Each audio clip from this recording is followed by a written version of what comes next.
চলে যাব এখান থেকে, কেউ থাকবে না। যিনি থাকার উনিই যখন থাকেন না, কারো কাছে মালাকুল মউত অনুমতি নিয়ে আসে না, আসবে না।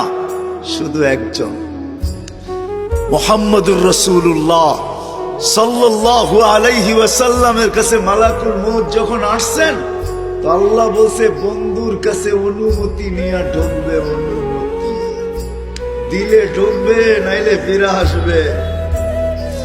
বন্ধু আমার, খবর তার অনুমতি ছাড়া যায় গর্জায় ঢুকা যাবে না।